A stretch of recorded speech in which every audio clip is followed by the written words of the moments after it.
أعوذ بالله من الشيطان الرجيم. بسم الله الرحمن الرحيم. الحمد لله الذي أنزل على عبده الكتاب ولم يجعل له عوجا قيما لينذر بأسا شديدا من لدنه ويبشر المؤمنين الذين يعملون الصالحات أن لهم أجرا حسنا ماكثين فيه أبدا وينذر الذين قالوا اتخذ الله ولدا ما لهم به من علم ولا لآبائهم كبرت كلمة تخرج من أفواههم إن يقولون إلا كذبا فلعلك باخع نفسك على آثارهم إن لم يؤمنوا بهذا الحديث أسفا إنا جعلنا ما على الأرض زينة لها لنبلوهم أيهم أحسن عملا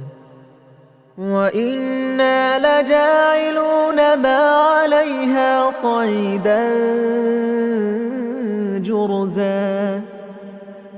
أم حسبت أن أصحاب الكهف والرقيم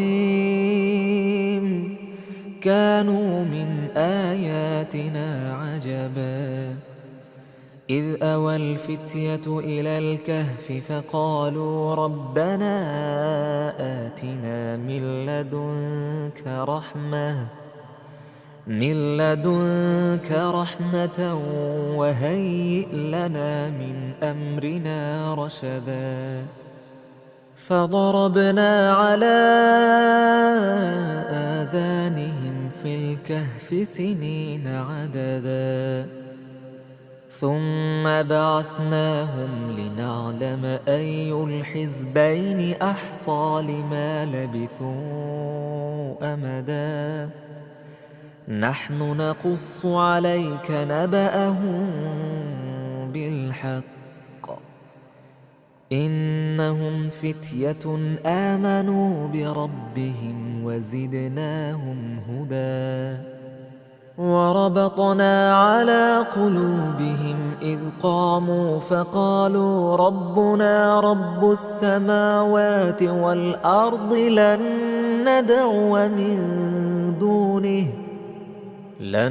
ندعو من دونه إلها لقد قلنا إذا شططا هؤلاء قومنا اتخذوا من دونه آلهة لولا يأتون عليهم بسلطان بين فمن أظلم ممن افترى على الله كذبا وإذ اعتزلتموهم وما يعبدون إلا الله فأووا إلى الكهف ينشر لكم ربكم من رحمته ويهيئ لكم من أمركم مرفقا وترى الشمس إذا طلعت تزاور عن كهفهم ذات اليمين وإذا غربت تقرضهم ذات الشمال وهم في فجوة منه ذلك من آيات الله من يهد الله فهو المهتد ومن يضلل فلن تجد له وليا مرشدا وتحسبهم أيقاظا وهم رقود ونقلبهم ذات اليمين وذات الشمال وكلبهم باسط ذراعيه بالوصيد لو اطلعت عليهم لوليت منهم فرارا ولملئت منهم رعبا وكذلك بعثناهم ليتساءلوا بينهم قال قائل منهم كم لبثتم قالوا لبثنا يوما أو بعض يوم قالوا ربكم أعلم بما لبثتم فابعثوا أحدكم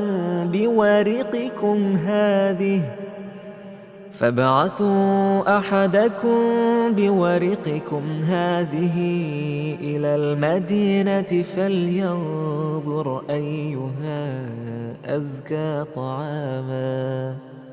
فلينظر أيها أزكى طعاما فليأتكم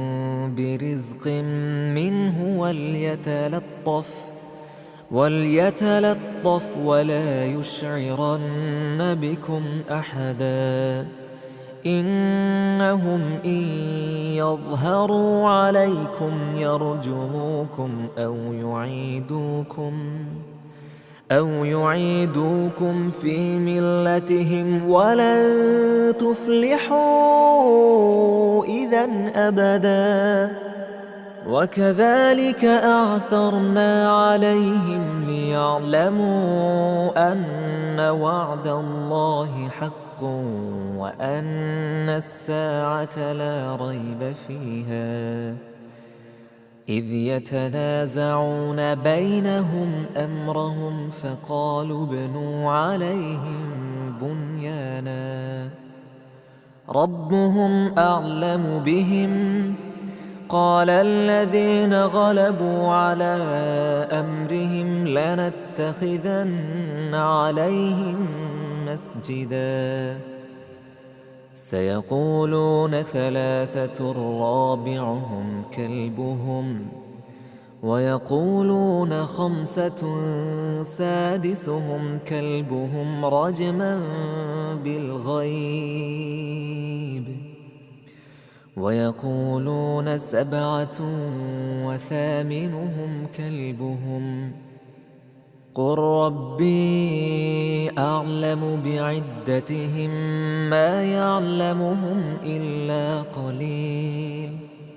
فلا تمار فيهم إلا مراء ظاهرا ولا تستفت فيهم منهم أحدا ولا تقولن لشيء إني فاعل ذلك غدا إلا أن يشاء الله واذكر ربك إذا نسيت وقل عسى أن يهديني ربي لأقرب من هذا رشدا ولبثوا في كهفهم 300 سنين وازدادوا 9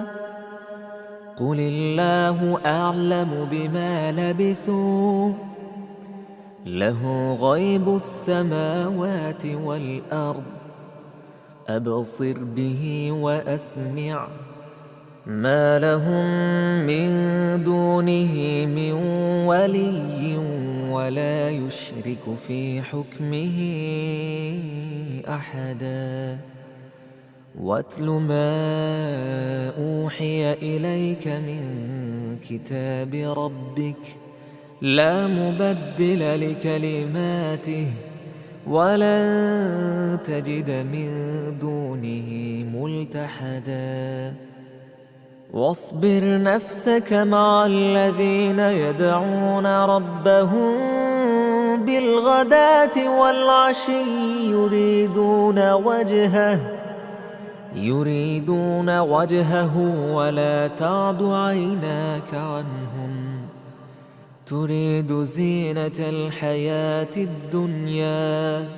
ولا تطع من أغفلنا قلبه عن ذكرنا واتبع هواه وكان أمره فرطا وقل الحق من ربكم فمن شاء فليؤمن ومن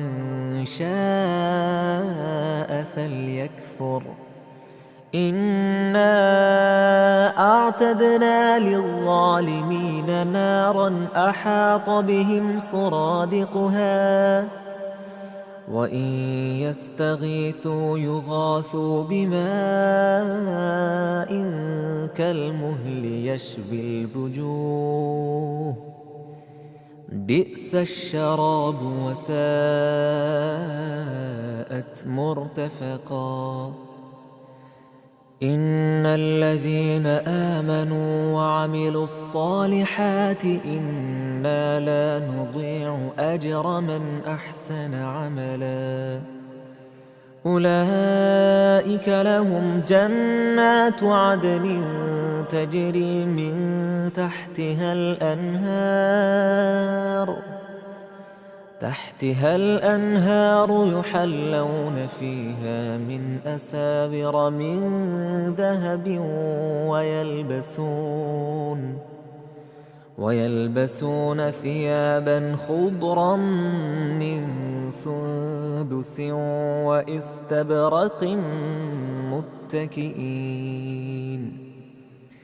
متكئين فيها على الأرائك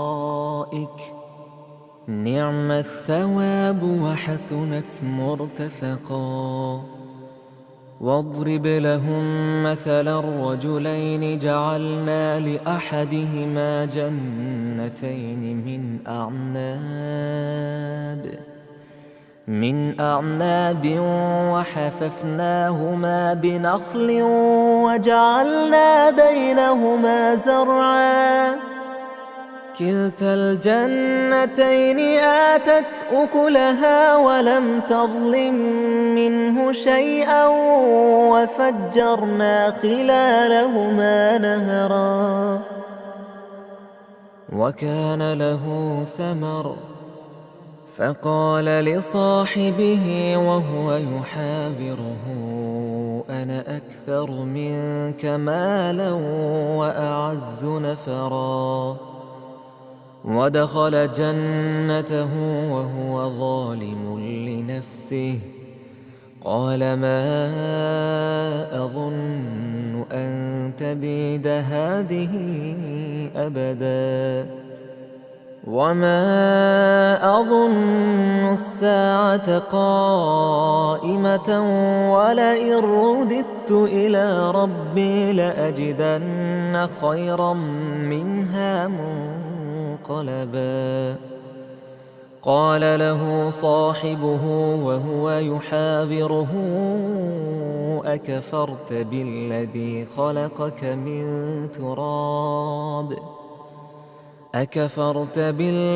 خلقك من تراب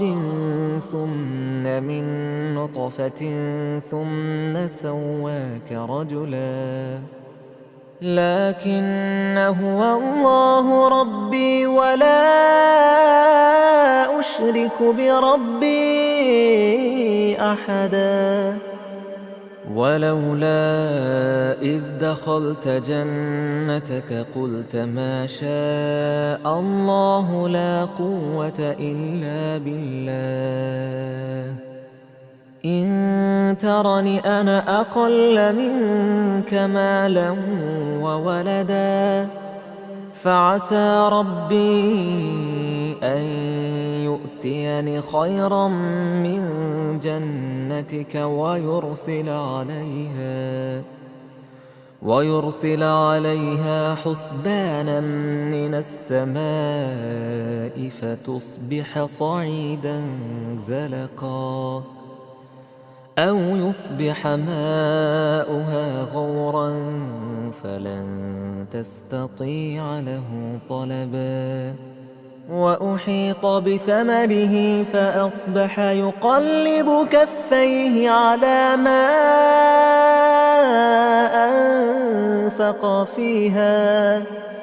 أنفق فيها وهي خاوية على عروشها ويقول يا ليتني لم أشرك بربي أحدا ولم تكن له فئة ينصرونه من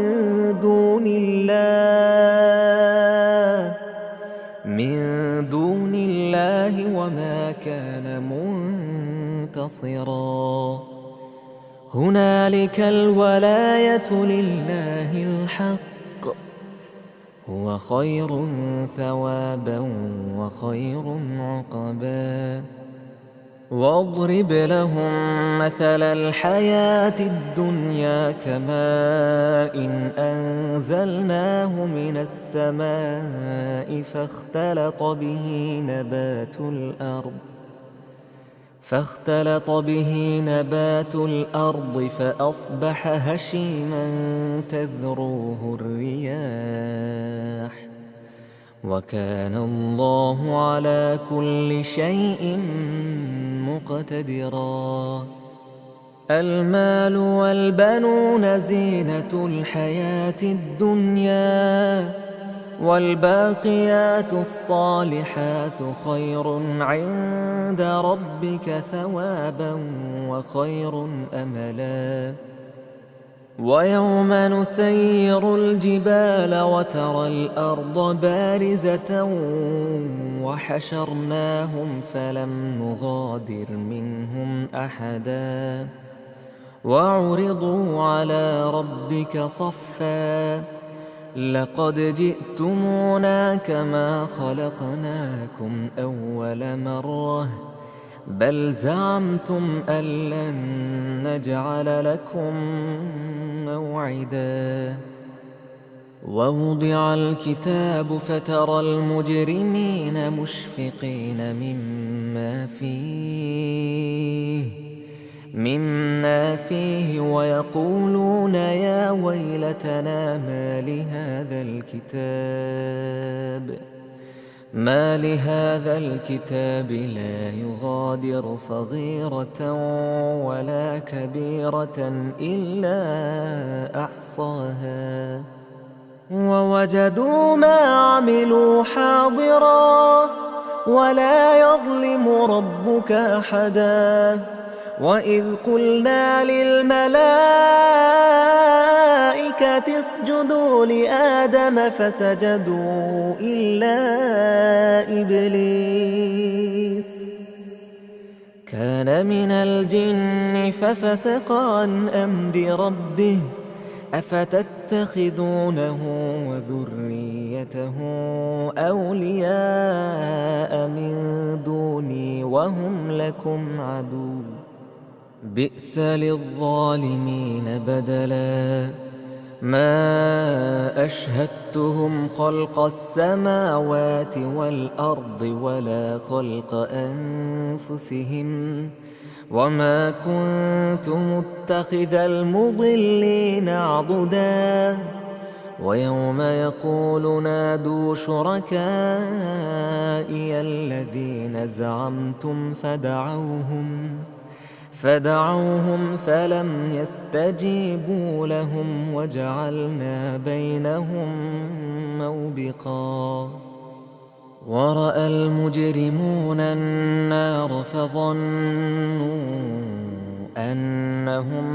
مواقعوها ولم يجدوا عنها مصرفا ولقد صرفنا في هذا القرآن للناس من كل مثل وكان الإنسان أكثر شيء جدلا وما منع الناس أن يؤمنوا إذ جاءهم الهدى ويستغفروا ربهم إلا أن تأتيهم سنة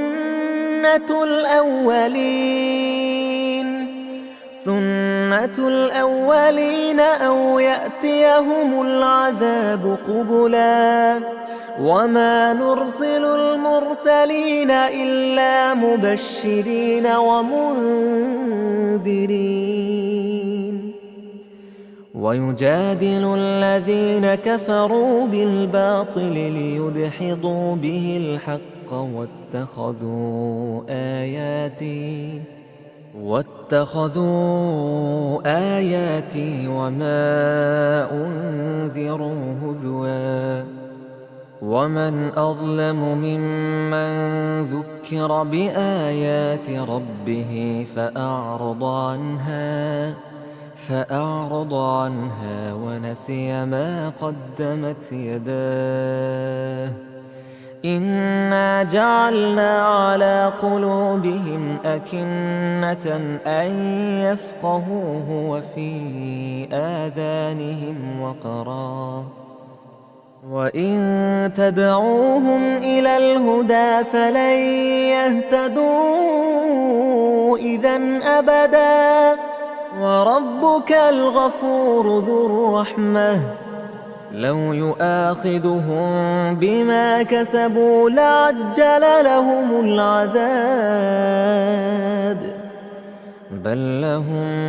موعد لن يجدوا من دونه موئلا وتلك القرى أهلكناهم لما ظلموا وجعلنا لمهلكهم موعدا وإذ قال موسى لفتاه لا أبرح حتى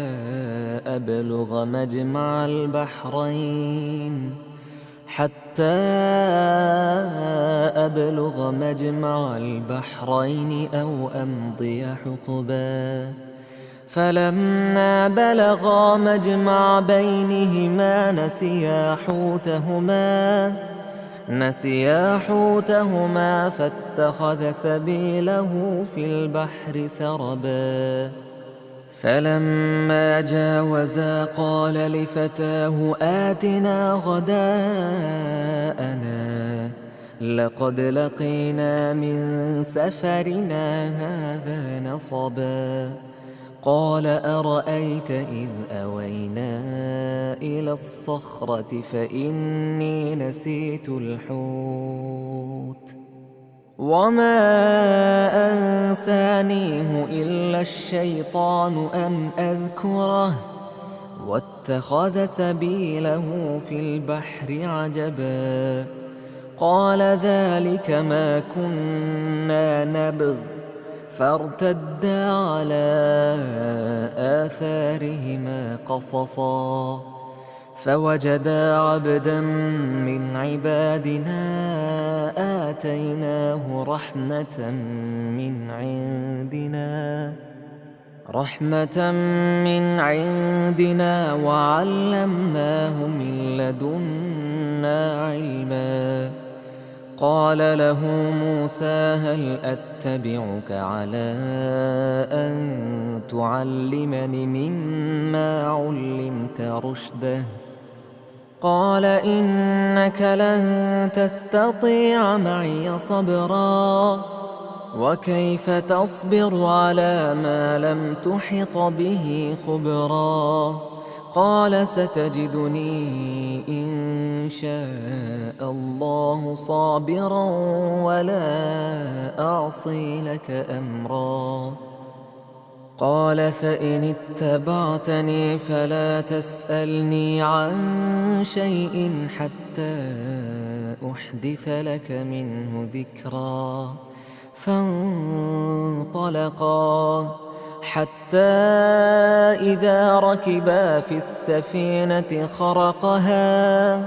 قال أخرقتها لتغرق أهلها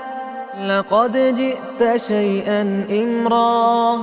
قال ألم أقل إنك لن تستطيع معي صبرا قال لا تؤاخذني بما نسيت ولا ترهقني من أمري عسرا فانطلقا حتى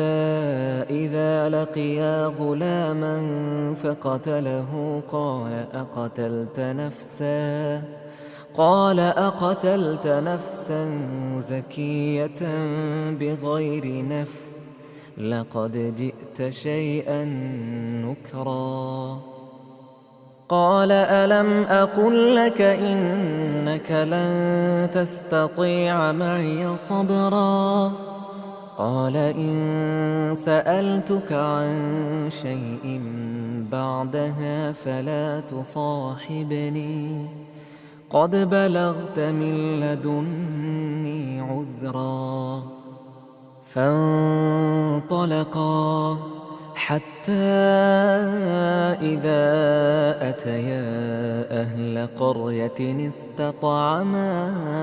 أهلها فأبوا أن يضيفوهما فوجدا فيها جدارا يريد أن ينقض فأقامه قال لو شئت لاتخذت عليه أجرا قال هذا فراق بيني وبينك سأنبئك بتأويل ما لم تستطع عليه صبرا أما السفينة فكانت لمساكين يعملون في البحر فأردت أن أعيبها وكان وراءهم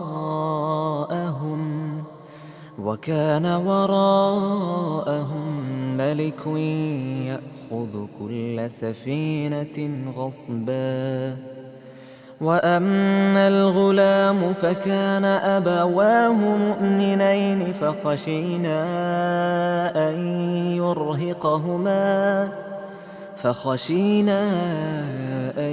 يرهقهما طغيانا وكفرا فأردنا أن يبدلهما ربهما خيرا منه زكاة وأقرب رحما وأما الجدار فكان لغلامين يتيمين في المدينة وكان تحته كنز لهما وكان أبوهما صالحا فأراد ربك أن يبلغا أشدهما ويستخرجا كنزهما رحمة من ربك وما فعلته عن أمري ذلك تأويل ما لم تستطع عليه صبرا ويسألونك عن ذي القرنين قل سأتلو عليكم منه ذكرا إنا مكنا له في الأرض وآتيناه من كل شيء سببا فأتبع سببا حتى إذا بلغ مغرب الشمس وجدها تغرب في عين حمئة ووجد عندها قوما قلنا يا ذا القرنين إما أن تعذب وإما أن تتخذ فيهم حسنا قال أما من ظلم فسوف نعذبه ثم يرد إلى ربه ثم يرد إلى ربه فيعذبه عذابا نكرا. وأما من آمن وعمل صالحا فله جزاء الحسنى وسنقول له من أمرنا يسرا. ثم أتبع سببا حتى إذا بلغ مطلع الشمس وجدها تطلع على قوم لم نجعل لهم من دونها سترا. كذلك وقد أحطنا بما لديه خبرا. ثم أتبع سببا حتى إذا بلغ بين السدين وجد من دونهما قوما لا يكادون يفقهون قوما. قالوا يا ذا القرنين إن يأجوج ومأجوج مفسدون في الأرض فهل نجعل لك خرجا على أن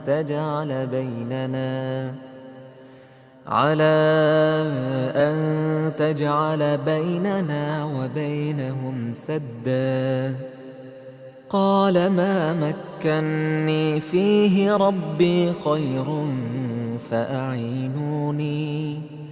فأعينوني بقوة أجعل بينكم وبينهم ردما. آتوني زبر الحديد حتى إذا ساوى بين الصدفين قال انفخوا حتى إذا جعله نارا قال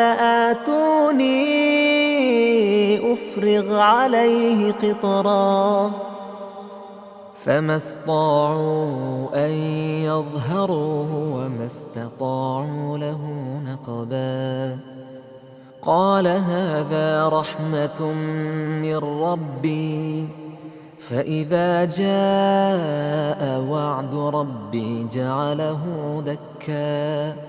وكان وعد ربي حقا. وتركنا بعضهم يومئذ يموج في بعض ونفخ في الصور فجمعناهم جمعا. وعرضنا جهنم يومئذ للكافرين عرضا. الذين كانت أعينهم في غطاء عن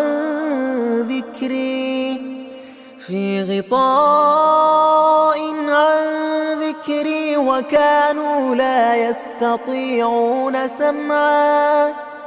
أفحسب الذين كفروا أن يتخذوا عبادي من دوني أولياء إنا أعتدنا جهنم للكافرين نزلا. قل هل ننبئكم بالأخسرين أعمالا الذين ضل سعيهم في الحياة الدنيا وهم يحسبون أنهم يحسنون صنعا. أولئك الذين كفروا بآيات ربهم ولقائه فحبطت أعمالهم فلا نقيم لهم يوم القيامة وزنا. ذلك جزاؤهم جهنم بما كفروا واتخذوا آياتي ورسلي هزوا. إن الذين آمنوا وعملوا الصالحات كانت لهم جنات الفردوس نزلا خالدين فيها لا يبغون عنها حولا قل لو كان البحر مدادا لكلمات ربي لنفد البحر قبل أن تنفد كلمات ربي ولو جئنا بمثله مددا قل إنما أنا بشر مثلكم يوحى إلي أنما إلهكم إله واحد فمن كان يرجو لقاء ربه فليعمل عملا صالحا ولا يشرك بعبادة ربه أحدا.